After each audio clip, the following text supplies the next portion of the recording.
41절입니다.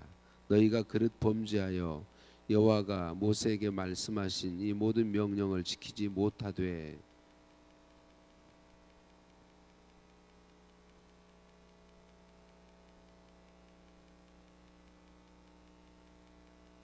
회중이 부지 중에 범죄하였거든 온 회중은 수송아지 한 마리를 여호와께 향기로운 화제로 드리고 규례대로 소제와 전제를 드리고 수염소 한 마리를 속죄제로 드릴 것이라.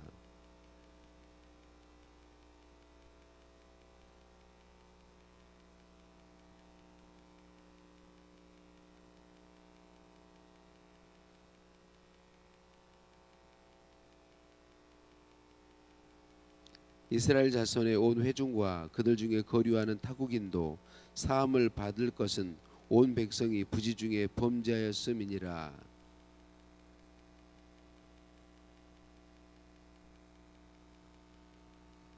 제사장은 그 부지 중에 범죄한 사람이 부지 중에 여호와 앞에 범한 죄를 위하여 속죄하여 그 죄를 속할지니 그리하면 사함을 얻으리라.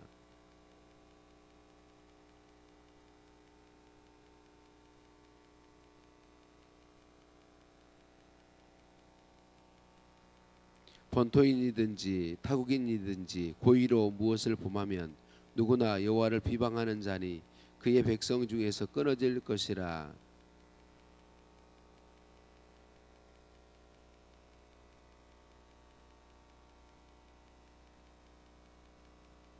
이스라엘 자손이 광야에 거류할 때에 안식일에 어떤 사람이 나무하는 것을 발견한지라.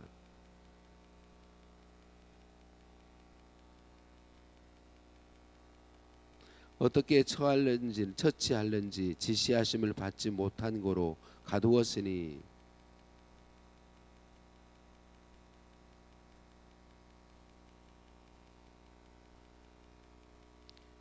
온 회중이 곧 그를 진영 밖으로 끌어내고 돌로 그를 쳐 죽여서 여호와께서 모세에게 명령하신 대로 하니라. 이스라엘 자손에게 명령하여 대대로 그들의 옷단 귀에 술을 만들고 청색끈을 그 귀에 술에 더하라.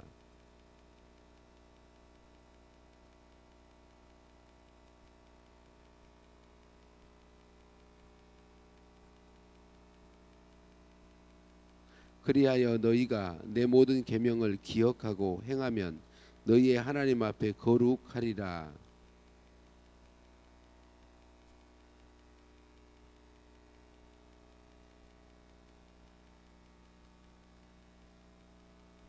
아멘. 인사 나누십니다. 사랑을 축복합니다. 사랑을 축복합니다. 할렐루야. 우리를 사랑하신 하나님께 찬양과 감사를 드립니다. 제가 교회 임직식에 또 저희 어머니 뵙는 일에 잘 다녀왔습니다. 어제 선교 주신 장로님께 감사하고 또 기도해 주신 성도님들께 감사드립니다. 하나님은 죄인인 우리를 사랑하세요. 로마서 5장 8절에 우리가 아직 죄인 되었을 때에 그리스도께서 우리를 위하여 죽으심으로 하나님께서 우리에게 대한 사랑을 자기의 사랑을 확증하셨느니라라고 말씀하십니다.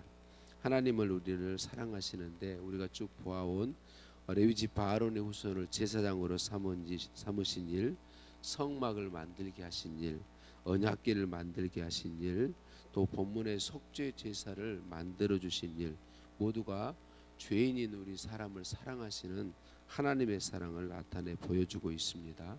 우리의 죄를 씻어 깨끗게 하시고 우리로 하나님 안에 거하게 하셔서 하나님께로부터 오는 하나님의 생명과 복을 풍성히 누리게 하시려고 이렇게 행하셨다라고 하는 것입니다.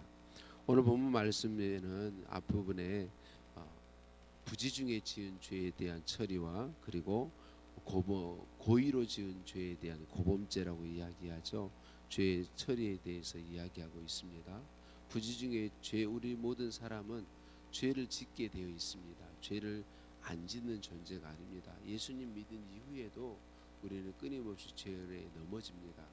만약에 어떤 사람이 구약의 율법을 다 지켜 행할 수 있는 사람이 있었다면 말씀을 범하지 않고 죄 짓지 않고 말씀대로 100% 살 사람이 있었다면 예수님이 올 필요가 없습니다.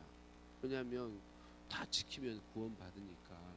그런데 말씀을 다 지키고 죄 짓지 않고 사는 사람은 단 한 사람도 없습니다. 그래서 예수님의 속죄가 필요했던 것이죠. 그래서 예수님 사람 되어 오시고 십자가에 죽으시고 부활하시고 우리를 우리 죄에서 구원해 주신 은혜를 행하신 것이죠. 오늘 그래서 우리가 죄 지었을 때 예수님을 구주로 믿음으로 회개하면 그 죄는 용서됩니다. 진심으로 회개하면 용서됩니다. 그 죄 용서를 위해서 속죄 제사를 만들어 주셨고, 그 속죄 제사, 짐승을 제물로 드리는 속죄 제사는 예수 그리스도가 제물이 되어서 드리는 속죄 제사를 보여주는 것이죠. 그래서 예수님을 통해서 우리의 죄를 다 속해 주셨다. 오늘 말씀 특별히 22절에서 31절에 고범죄에 대해서 말씀하시는 부분, 이 고범죄에 대해서 우리가 잘 알아야겠습니다. 이 고범죄라, 고의적으로 지은 죄란 말은 일반적으로 죄인 줄 알고도 지은 죄입니다. 죄인 줄 알고도 지은 죄. 근데 여기서 말하는 끊어지는, 그러니까 완전히 후손이 없고 단절되는 그 정죄를 심판을 받는 고범죄라는 것은 내가 죄인 줄 알고 한번 지은 죄 이런 걸 말하는 게 아니고, 하나님을 대적하고 하나님이 없음을 증명하고자 하거나 하나님을 많은 신 중에 한 신으로, 그러니까 신이 많은데 그 중에 한 신으로 그렇게 주장하며 증명하고자 일부러 고의적으로 말씀을 계속 거역하고 대적하고 하는 행위를 가리키는 것입니다. 내가 죄인 줄 알고 지은 한 번, 두 번 뭐 이런 죄를 가리키는 게 아니고, 하나님을 대적하는 죄, 하나님이 하나님 되심을 부인하고 하나님의 말씀을 대적하고 계속 끊임없이 하는 것을 이야기하고 있다라고 하는 것을 우리가 기억해야 하겠습니다.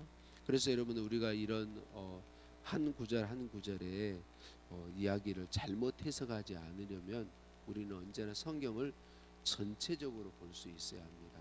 우리가 부분 성경을 해석할 때 언제나 그 부분의 해석은 성경 전체의 해석에서 벗어나지 않아야 된다라는 걸 우리가 기억해야 합니다. 왜냐하면 우리 예수님은 분명하게 말씀하죠.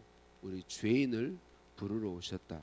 죄인을 부르러 오셔서 회개케 하시고 구원하러 오셨다라고 말씀하고, 앞에 말씀드렸던 것처럼 우리가 죄 지었을 때 회개하도록 은혜 주시고 회개하면 용서하신다고 분명하게 말씀하십니다.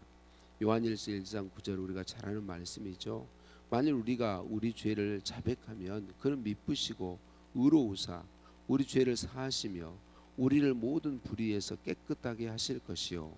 사도행전 2장 38절 베드로가 이르되 너희가 회개하여 각각 예수 그리스도의 이름으로 세례를 받고 죄 사함을 받으라. 그리하면 성령을 선물로 받으리니, 회개하고 예수님 믿으면 죄 사함을 약속하고 있다라고 하는 것입니다.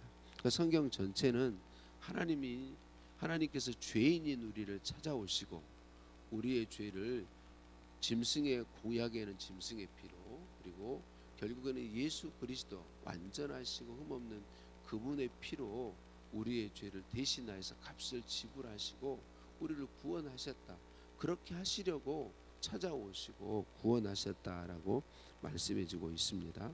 그러면 본문에 오늘 말씀에 고범죄에 대한 결정과 또 안식일에 어떤 사람이 나무를 했는데 이 나무한 일을 가지고 하나님께 물었어요. 안식일을 범한 거죠. 하나님께 물었더니 하나님께서 돌로 쳐서 죽이라고 말씀하시고 그대로 행하였어요. 그러면 이거는 무엇인가? 그러니까 우리가 성경 전체로는 하나님께서 우리 죄인을 용서하신다. 다만 오늘 본문 말씀은 이제 이스라엘 백성들이 하나님의 율법을 받고 율법을 지키기 시작한 초기에 있다.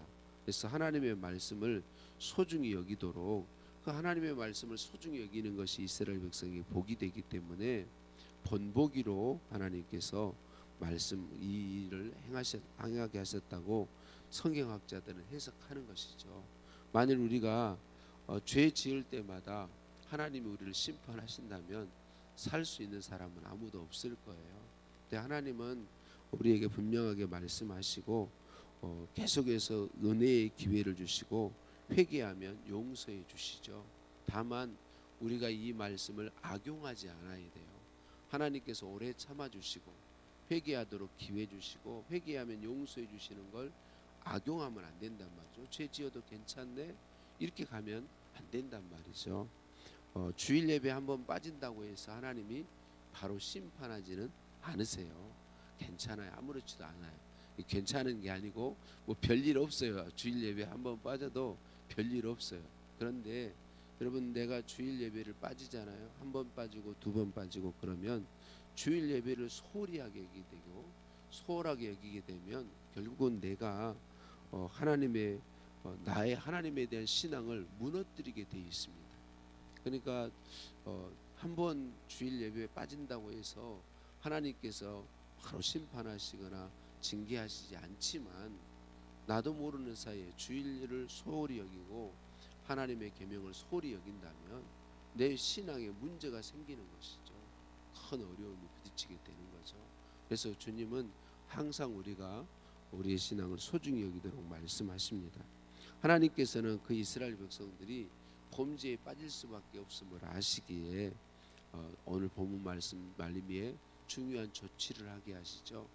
옷에 술을 만들고 이렇게 좀 더 넓은 술을 만들고 그 술에 청색 끈을 더해라 그렇게 말씀하십니다. 무엇 하려고?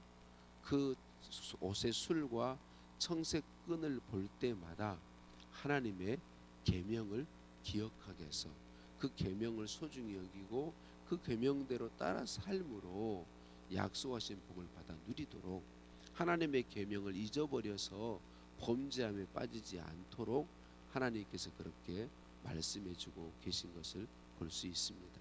그래요, 사랑하는 성도님들, 하나님의 말씀을 가까이 함이 복입니다.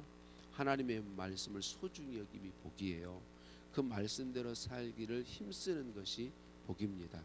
우리가 보기에 어떤 사람은 예수님을 믿긴 하지만 계명도 소중히 여기지 않고 자기 마음대로 사는데 문제도 없고 아무렇지도 않고 형통하다, 부러워할 일이 절대로 아닙니다.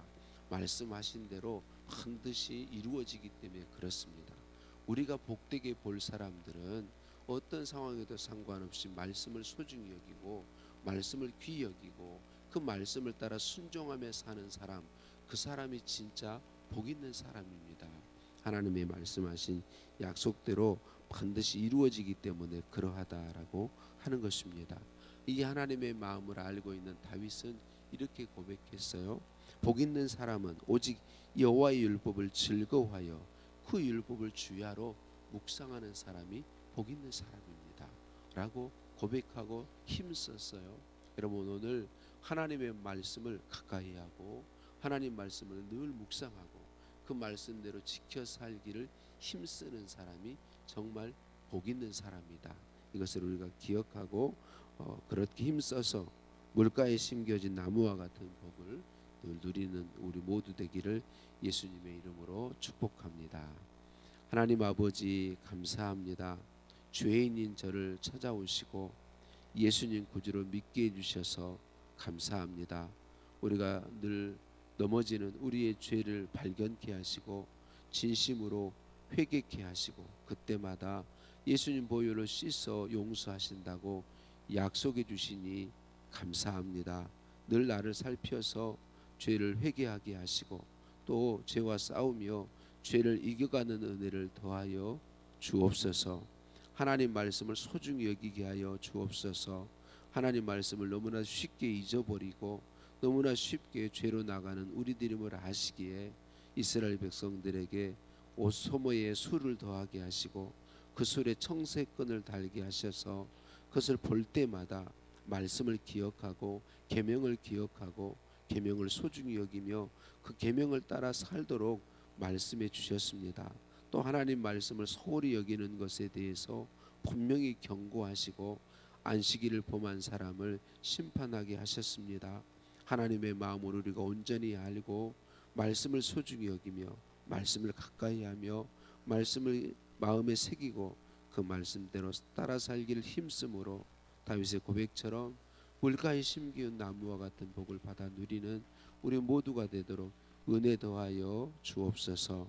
하나님, 오늘 감사의 물들인 손길이 있습니다. 하나님 기억하여 주시고 이 예물에 담겨진 마음을 받으시며 약속하신 놀라운 복으로 부어 주옵소서. 하나님의 은혜가 넘치게 하시고 말씀을 소중히 여기며 말씀 따라 삶으로 물가에 심겨진 나무와 같이 열매가 풍성한 복을 보며 누리며 영광 돌리게 하여 주옵소서. 우리 온 성도님들에게도 동일한 은혜로 부어주시는 하나님 찬양드립니다. 예수님의 이름으로 기도드립니다. 아멘. 하늘에 계신 우리 아버지, 아버지의 이름을 거룩하게 하시며 아버지의 나라가 오게 하시며 아버지의 뜻이 하늘에서와 같이 땅에서도 이루어지게 하소서. 오늘 우리에게 일용할 양식을 주시고 우리가 우리에게 잘못한 사람을 용서해 준 것 같이 우리 죄를 용서하여 주시고 우리를 시험에 빠지지 않게 하시고 악에서 구하소서. 나라와 권능과 영광이 영원히 아버지의 것입니다. 아멘. 또 합심해서 함께 기도하실 때에 주신 말씀 붙잡고 기도하겠습니다. 또 화요일입니다. 우리 교회를 위해서 기도하겠습니다. 하나님의 마음을 시원케 하는 교회, 하나님의 주의 은혜로 하나 되는 교회, 하나님 복의 통로되는 교회에 복을 주시고 사용해 주시도록 우리 교회를 통하여 다음 세대가 믿음의 세대로 힘있게 일어서게 되도록 기도해 주시고 나라와 민족을 위해서 계속 기도하시겠습니다. 환우들의 치유를 위해서도 기도 부탁드립니다. 우리 진정화 집사님은 이제 어제 일정을 잡아서 열흘 후에 서울에 가서 3번 수술을 해야 됩니다. 심장 혈관을 3번 뚫어야 되는데 한 번에 한 번씩 한 개씩, 그래서 여러 차례 수술을 하게 되는데 열흘 후에 이제 일정이 잡혔습니다. 기도해 주셔서 감사하고 계속해서 기도 부탁드립니다. 함께 기도합니다.